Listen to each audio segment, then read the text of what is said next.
Caros irmãos e irmãs, a paz do Senhor Jesus Cristo, eu sou o pastor Fábio Henrique da Assembleia de Deus em Mossoró, no Rio Grande do Norte, e este é o programa EBD Jovem, um programa que se destina ao estudo das lições da Escola Bíblica Dominical da classe de jovens da Assembleia de Deus. E hoje estamos estudando aqui a lição de número 4, a lição que tem como título o relacionamento do cristão com o Estado e com os superiores. O texto do dia da nossa lição de hoje se encontra em 1 Pedro, capítulo 2, versículos 13 e 14, que diz assim: Sujeitai-vos, pois, a toda a ordenação humana por amor do Senhor, quer ao rei como superior, quer aos governantes como por ele enviados, para castigo dos malfeitores e para louvor dos que fazem o bem. E a síntese da nossa lição declara o seguinte: as Escrituras ensinam que o cristão deve se submeter às autoridades constituídas, porque toda autoridade provém de Deus, com o propósito de punir o mal e beneficiar a vida em sociedade. Então, hoje, nesta lição, vamos nos conscientizar de que a conduta exemplar do cristão requer a abstinência das paixões carnais. Vamos também conhecer a maneira adequada de se relacionar com o Estado e com as autoridades constituídas. E, por fim, vamos mostrar o padrão bíblico do relacionamento do crente com os seus superiores. O programa EBD Jovem está apenas começando, convidamos você a continuar conosco.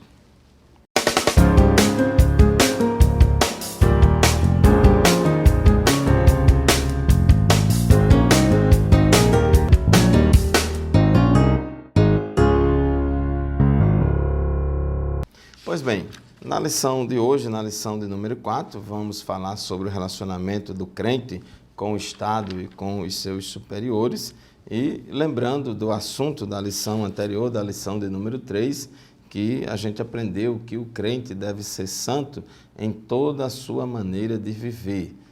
Diz a Bíblia: sede santos porque eu, Senhor, sou santo. E nós devemos ser santos em toda a nossa maneira de viver, inclusive também ser santo no nosso relacionamento com as leis, com o Estado, com a justiça, com o Estado de Direito, e também ser santo no nosso relacionamento com os nossos superiores. Então, isso é importante, santidade em toda a nossa maneira de viver. Diz aqui a introdução da nossa lição que, ao mesmo tempo que somos chamados de peregrinos por causa de nossa cidadania celestial, Pedro conclama os crentes a se submeterem livremente a todas as autoridades legítimas, numa clara alusão à cidadania terrena. Então, o crente ele tem dupla cidadania, a cidadania terrena e a cidadania celestial. É bem verdade que a cidadania celestial,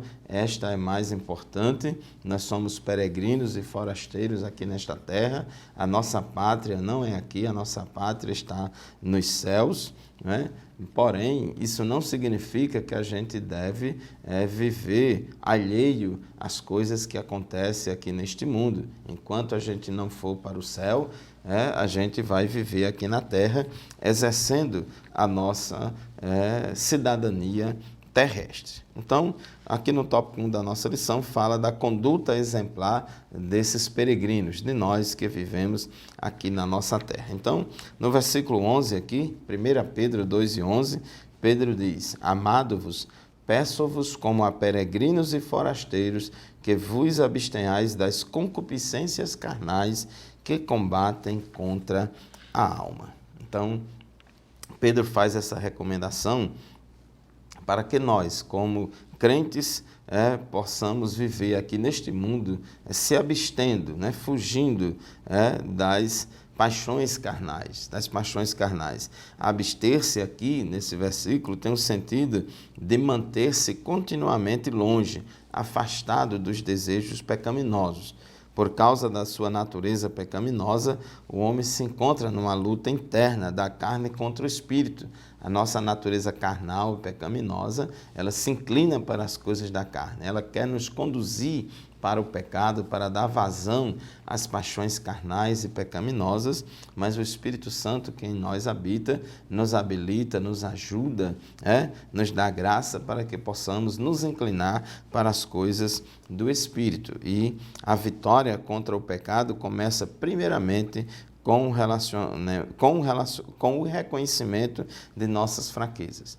Nós temos que entender que nós somos carnais, vivemos em um mundo caído, temos uma natureza carnal e pecaminosa e nós, por si mesmos, nós não podemos, por nós mesmos, vencer o pecado. Mas com a ajuda de Deus, a gente consegue vencer, porque, como disse Paulo em Romanos 6:14, pois o pecado não os dominará, porque vocês não estão debaixo da lei, mas debaixo da graça. Então, a gente vive debaixo da graça de Deus. Então, a graça de Deus que nos basta, ela nos habilita, ela nos dá força, nos capacita a vencermos o pecado, a não vivermos dominados pelo pecado. Somos pecadores, mas não vivemos dominados pelo pecado. É verdade que ninguém é perfeito, mas não vivemos dominados pelo pecado. Somente com a ajuda do Espírito Santo, o crente é capaz de vencer essa guerra interna.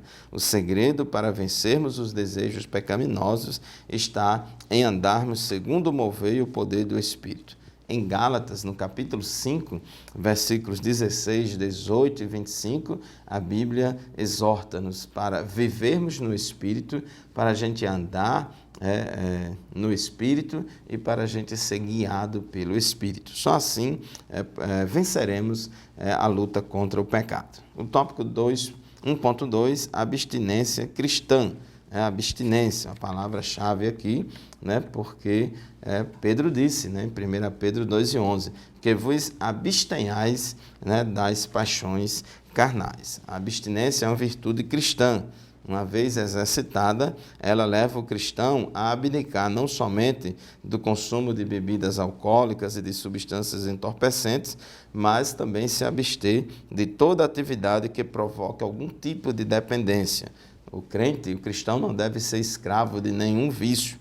Não era caracterizada pela sensualidade e por vários tipos de compulsão, de vícios, inclusive de smartphones, jogos, seriados e mídias sociais. Saber se privar de algumas condutas e práticas é crucial para que tenhamos uma vida santa de acordo com a vontade do Senhor. Inclusive, hoje se fala muito também de jejum de redes sociais, jejum de jogos eletrônicos, jejum de televisão, ou seja, de abstinência dessas coisas.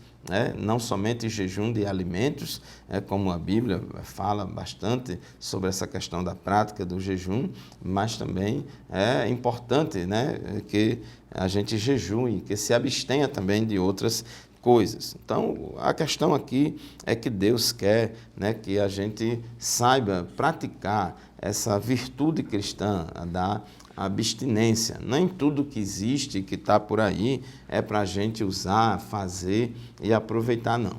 1 Tessalonicenses, capítulo 4, versículo 3, a Bíblia diz assim: a vontade de Deus é que vocês sejam santificados, abstenham-se da imoralidade sexual. O verbo abster, então devemos fugir, se abster da imoralidade sexual. Mas ninguém liga para isso, todo mundo faz isso. Não importa, o crente ele não vive igual ao mundo, ele se afasta, ele se abstém de todo o pecado e até da aparência. Diz aqui, 1 aos Tessalonicenses 5:22, abstende-vos de toda a aparência de mal, ou afastem-se de toda forma de mal. Então, assim, o crente vai ter uma conduta exemplar diante do mundo. Diz o versículo 12, tendo o vosso viver honesto entre os gentios, para que naquilo em que falam mal de vós, como de malfeitores, glorifique a Deus no dia da visitação, pelas boas obras que em vós observa. Então, as boas obras, o testemunho cristão fala muito alto, fala mais alto do que palavras. E Jesus disse, né, para que os homens vejam as vossas boas obras e glorifiquem o vosso Pai que está nos céus. E assim, meus irmãos, terminamos o comentário do primeiro tópico da nossa lição de hoje, a conduta exemplar dos peregrinos. Vamos fazer o primeiro intervalo e já a gente retorna para continuar o assunto da nossa lição. Fique conosco.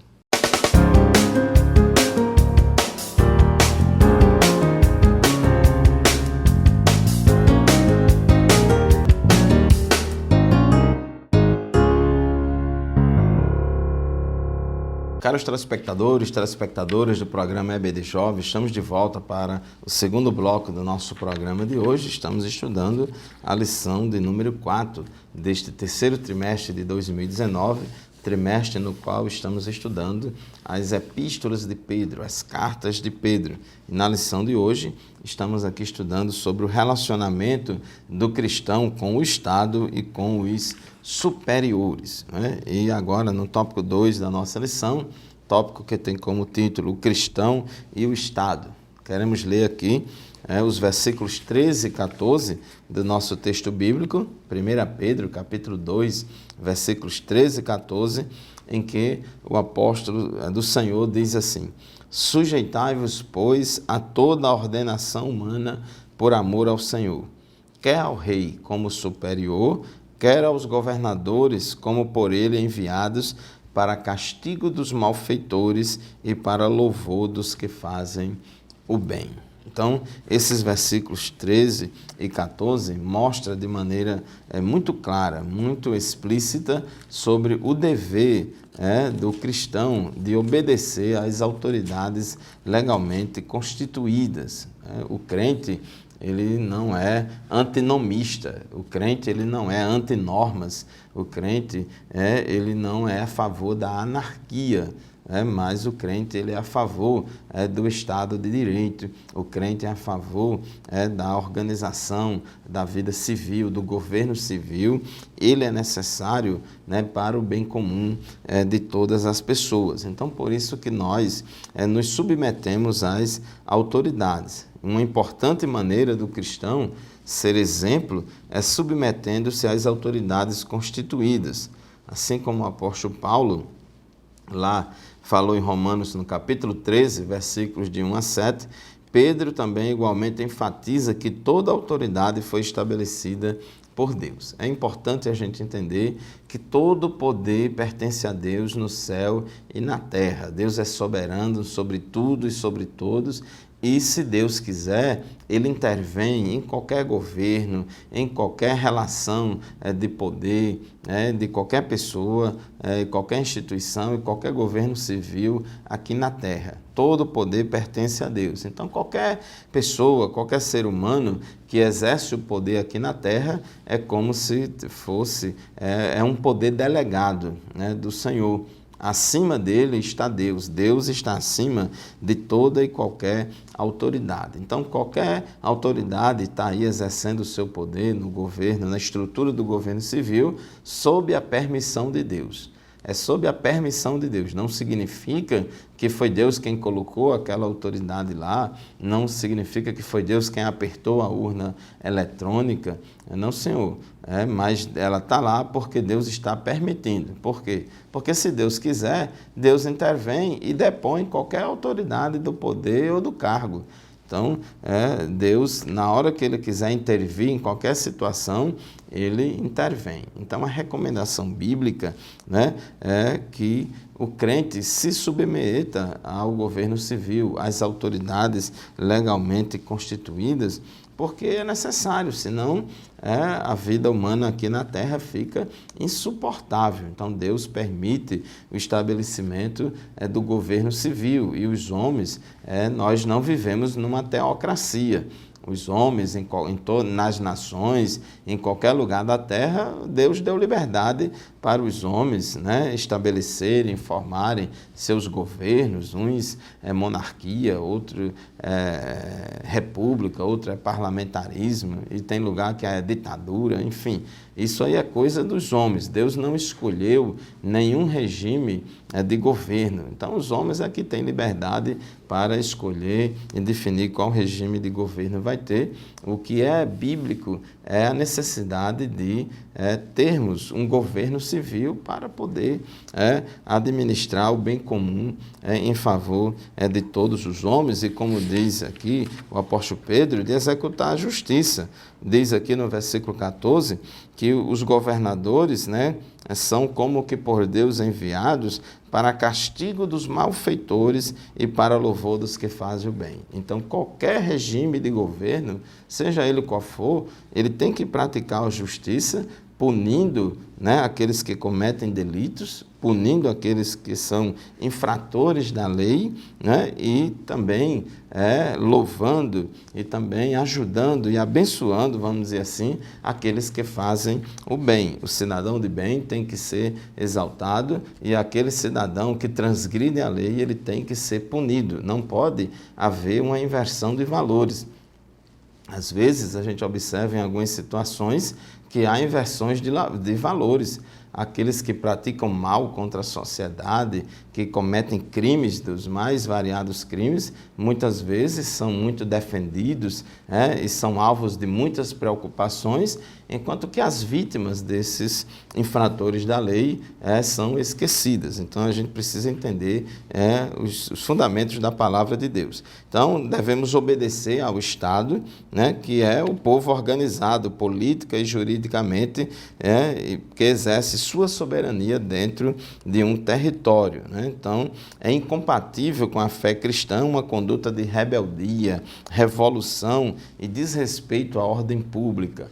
O crente, ele obedece às leis, o crente obedece às normas, o crente, ele cumpre os seus deveres, né, para com o Estado, pagando os seus impostos, né, cumprindo as regras impostas, seja de natureza penal ou de qualquer outra, leis civis, trabalhistas, fiscais, leis de trânsito, leis ambientais, leis eleitorais, né? O cristão, ele não pode viver à margem da lei. O crente que quer viver à margem da lei, ele está em pecado, ele precisa cumprir as suas obrigações perante o Estado de Direito. Então, essa autoridade do governo civil, ela é delegada e derivada, e a nossa obediência ao Estado não pode ser uma obediência cega, sem limites.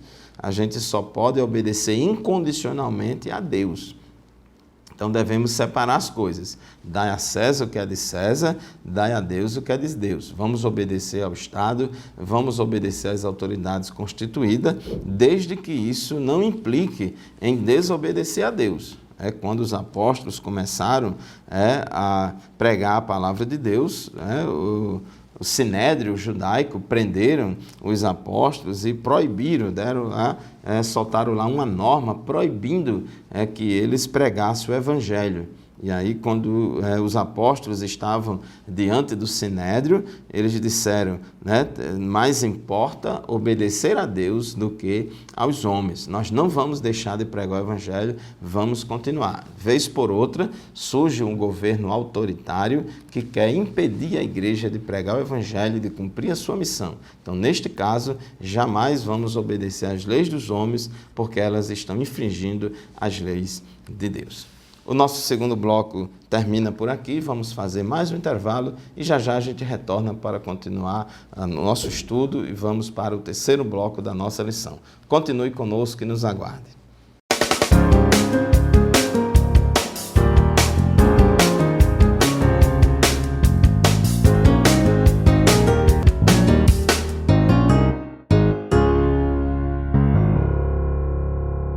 Amados irmãos e irmãs, estamos de volta com o programa EBD Jovem para o terceiro e último bloco do nosso programa de hoje. Estamos estudando sobre o relacionamento do crente com o Estado, com as autoridades, com os seus superiores, e no final do bloco anterior estávamos falando que o crente deve obedecer a todas as leis do governo civil, leis municipais, estaduais, federais, as normas, as autoridades públicas, enfim, o crente não pode ter essa natureza revolucionária, infratora, anarquista, antinomista, de jeito nenhum. Ele tem que ser uma pessoa obediente à palavra de Deus, porque a palavra de Deus diz que a gente deve obedecer às autoridades, ao governo civil, agora, desde que essas leis não impliquem em desobedecermos à lei de Deus, que é maior. Existe uma hierarquia de leis.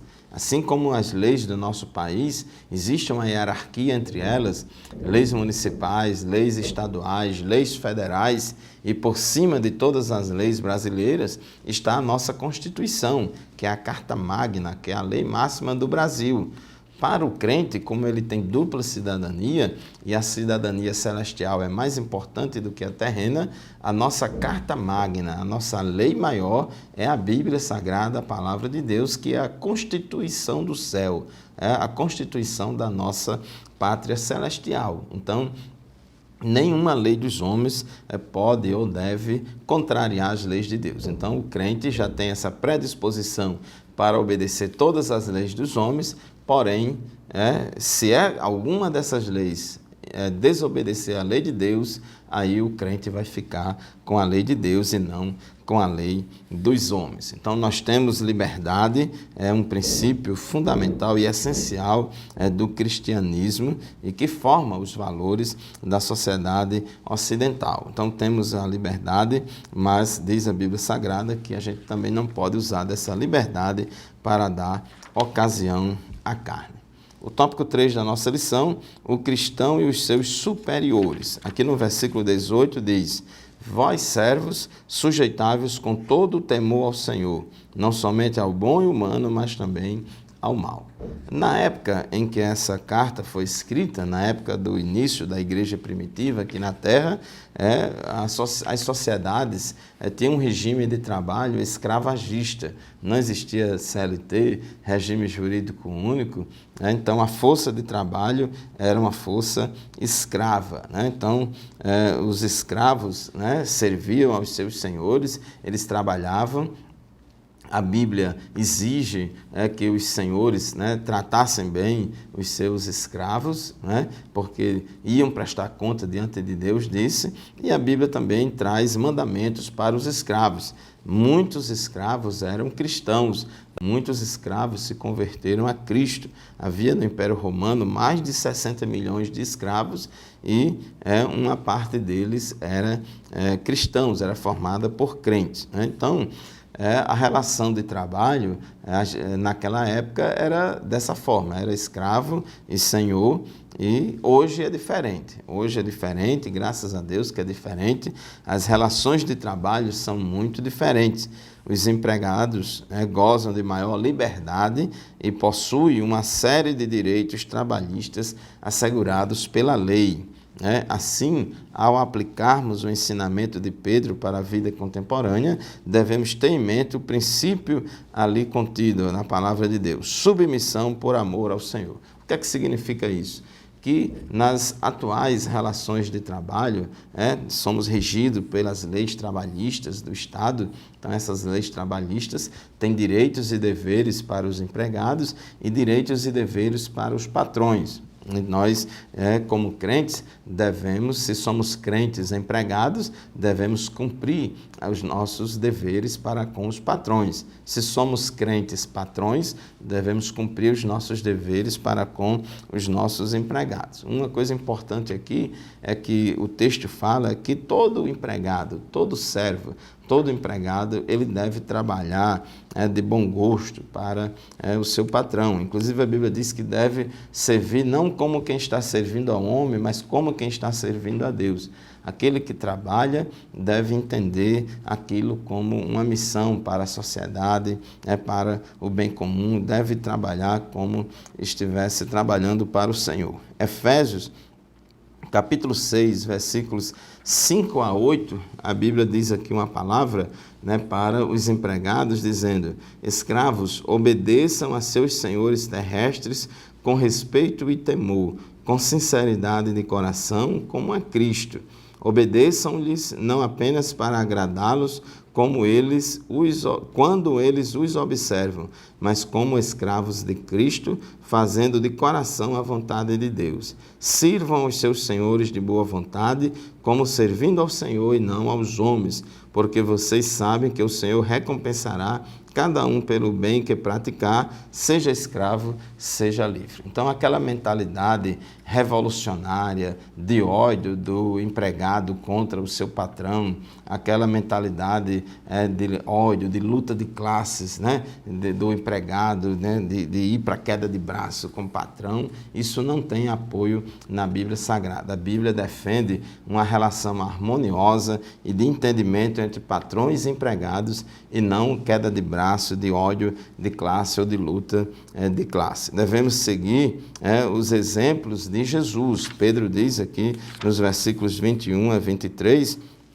porque para isto sois chamados, pois também Cristo padeceu por nós, deixando-nos o exemplo para que sigais as suas pisaduras, o qual não cometeu pecado, nem na sua boca achou engano, o qual, quando o injuriavam, não injuriava, e quando padecia, não ameaçava, mas entregava-se àquele que julga constantemente. Então, assim é a conduta do cristão. O cristão, ele não está sempre pronto para brigar, para entrar numa questão com A, com B ou com seus patrões, mas o crente, ele faz a sua parte, ele cumpre seus deveres, respeita o seu patrão, negocia com o patrão, fala, conversa, pede melhorias, e assim, com base no amor e no entendimento, as coisas serão resolvidas. Se você ler a epístola de Paulo a Filemon, você vai ver ali um grande exemplo de amor, de harmonia entre patrão e empregado. A gente vive hoje no mundo numa crise de autoridade,